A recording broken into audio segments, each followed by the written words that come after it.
বাবার বয়স হয়েছে, বাথরুমে যেতে প্রায় একটা সুন্দর রং করা দেওয়ালে হাত দিয়ে ফেলেন। ওটা ধরে হাঁটেন বলে হাতের ছাপ পড়ে যায়। হাত ময়লা থাকলে তো বা তেল থাকলে তো কথাই নেই। আমার স্ত্রীর এটা অপছন্দ। সত্যি কথা বলতে কি, আমারও অনেক বলেছি, কিন্তু উনি মনে রাখতে পারেন না বা দেওয়ালটা না ধরে হাঁটতে পারেন না। অল্প বয়সে খুব পরিশ্রমী মানুষ ছিলেন বাবা। একদিন মাথা ধরেছিল বলে নিজে নিজেই কপালে তেল মালিশ করেছিল। সেদিন ছাপটা একটু বেশিই পড়ে গেল। স্ত্রী আমার উপর চেঁচামেচি করলেন। আমিও কড়াভাবে বাবাকে বলে দিলাম ওই দেওয়ালে হাত না ছোঁয়াতে। তাকে লজ্জিত ও বিমর্ষ লাগলো দেখে আমার খুব মায়া হলো, তবে মুখে কিচ্ছু বললাম না। বাবা ওই দেওয়াল ধরা বন্ধ করে দিলেন। একদিন পড়ে গেলেন, আর বিছানা থেকে উঠলেন না।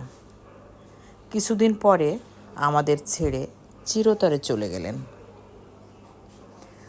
রঙের মিস্ত্রি ডেকে বাড়ি রং করাতে গেলে আমার ছেলে দাদুর হাতের ছাপ লাগা অংশটা মুছতে বাধা দিল। সে তাকে খুব ভালোবাসতেন। স্ত্রী তার কাছে বেশ দক্ষ উদ্বোধনী প্রতিভা দিল। সে ওই ছাপটা বাঁচিয়ে রেখে অপূর্ব একটা বৃত্ত এঁকে দিল, একটা ডিজাইনও করে দিল।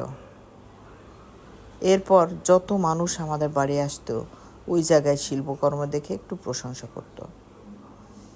কালের যাত্রায় আমিও একদিন বৃদ্ধ হলাম। হাঁটবার সময় একদিন আমারও দেওয়াল ধরার প্রয়োজন হলো, কিন্তু বাবার সঙ্গে ব্যবহার করা মনে পড়ে যাওয়ায় নিজেকে সংবরণ করলাম। ছেলে ব্যাপারটা দেখে আমায় বারবার বলল দেওয়ালের সাপোর্ট নিতে, যাতে পড়ে গিয়ে কোনো বিপদ না ঘটায়। উপলব্ধি করলাম ছেলে আমার পাশে আছে। নাতনি ছুটে এসে ওর কাঁধে ভর দিতে বলায় আমার চোখে জল চলে আসলো। আমি যদি এটা করতাম তাহলে বাবা হয়তো আরও কিছুদিন বাঁচতেন।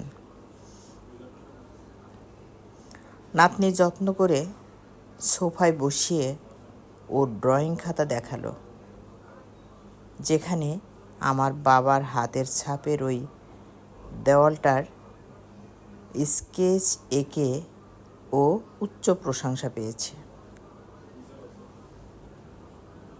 আমরা আশা করি প্রত্যেক বাচ্চা বড়দের এইরকমই শ্রদ্ধা করবে, এবং শ্রদ্ধা করা উচিত। এটা ফ্যামিলি থেকেই শিক্ষা পায়। আমি বিস্ময়ে স্তম্ভিত হয়ে গেলাম।